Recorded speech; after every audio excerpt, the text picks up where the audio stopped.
Kabisot, may ano tayo, may motor tayo ng dryer ng wash na sira. Di bali, kinuwanan ko siya dito ng pinaka reading. Ito ang pinaka common ko, itong black, ito nilagyan ko ng buhol, pinakatanda. Ayan, ganyan dapat kayo maglalagay ng pinakatanda nyo. Pwede nyo buhulan, pwede nyo lagyan ng tape na sulatan nyo na lang si common, ganun. Tsaka itong dalawa. Kinuwanan ko siya ng resistance, ito ang aking common. Wala ako nakuha dito sa pinaka ano na ito, kulay na ito. Ano ba ito? Purple, parang ganun, medyo violet. Kaya wala ako nakuhang resistance dito. Pagdating dito sa dalawang ito meron. Ngayon babaklasin ko si motor. Pag may putol ang winding nito sa loob, ang magiging hatol natin doon, palit motor na talaga, kasi medyo mahirap kasi mag duktong-duktong ng ano nito, magduktong yung mga napuputol na wire nito, lalo na't ang motor ay pinaka aluminum. Babaklasin ko muna siya, gagrinderin ko na lang para mabilis. Papalitan ko na lang itong ito ng bolt and nut. Ayan, pakita ko sa inyo.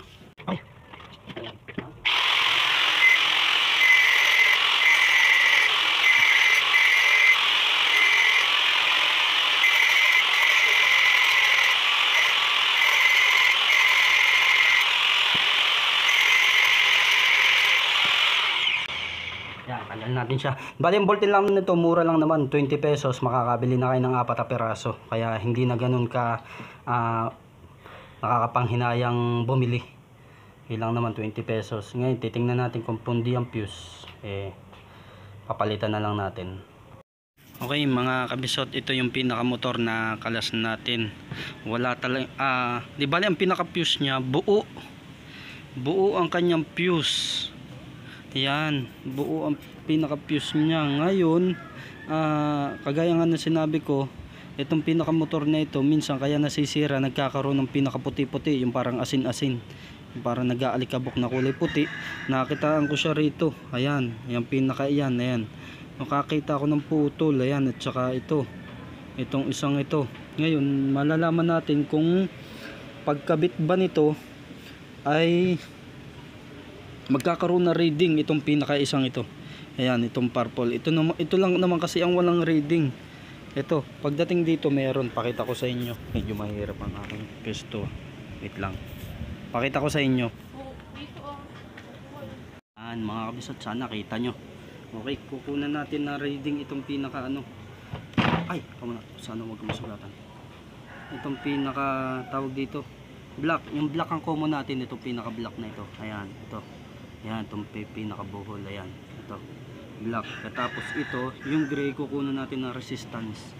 Kukunan natin ng tingnan nyo na lang kung may reading itong pinaka natin. Okay, nakakuha tayo ng 141 ohms. Pagdating dito sa purple, wala akong makuha ang reading. Ayan, walang reading OL. Ayan, wala. Kahit dito ko siya tingnan sa may pinaka ito, wala pa rin kasi kinaskasan ko. Aluminum nga pala ang kanyang motor. Ayan, wala. No, walang reading. Wala, ito lang, pinaka gray lang. Ito ang common ko. Okay. Susubukan kong i-duktong itong pinaka ito. Ito naputol ito. Kasi dito siya nagkaroon ng puti-puti, nagkaroon ng parang asin-asin. Ayan. Wait lang. Ingat lang tayo, baka masaksak natin yung motor.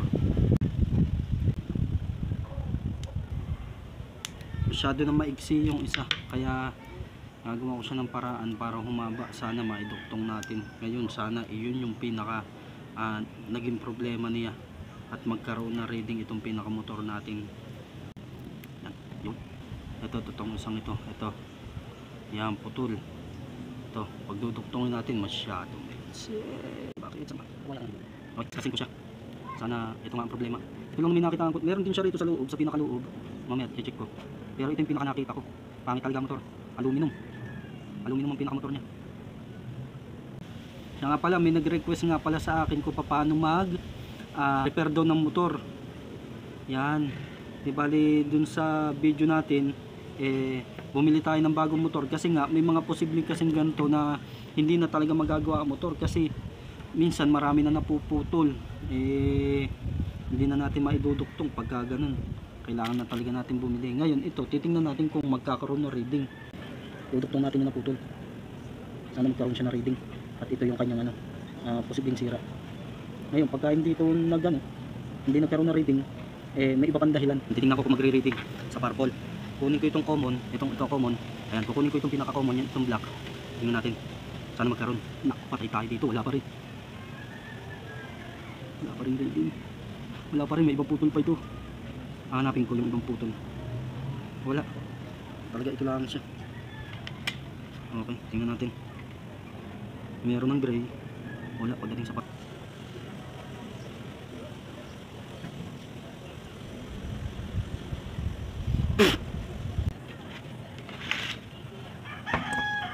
Ayan, okay na. Ito na nga mga kabisot, nakita natin ang kanyang nakita natin ang kanyang putol. Talagang masalimuot lang nga gawa ng pagka magkakalikot kayo ng motor, talagang tiyagaan lang.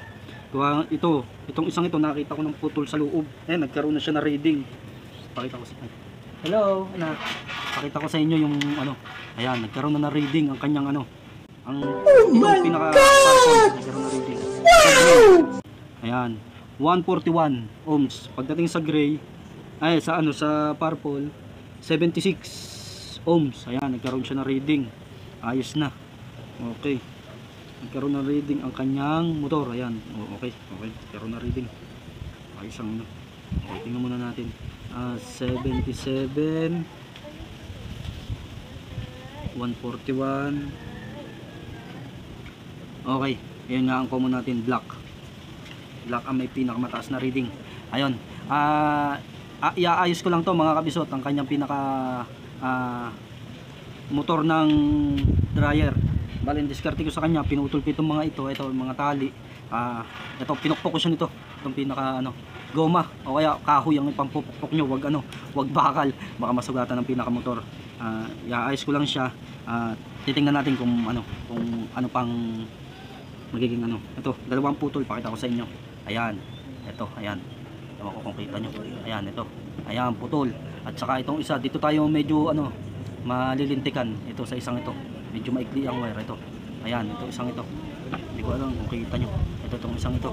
Okay.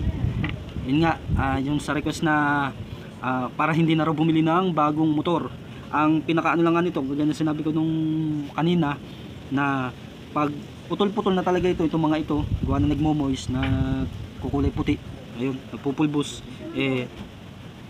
indication na yun para yung mga wire maputol, gawa ng aluminum ito. Lang mga guys, ibabalik ko na siya. Titingnan ko kung ano magiging feedback ng motor. Okay, pitin ko timer. Ewan ko lang kung kita nyo na umiikot. Ayun, umiikot naman siya. Ayun, okay na pala ang motor na ginawa natin. Makikita nyo sa video mamaya. Ayun ang kanyang washing dryer.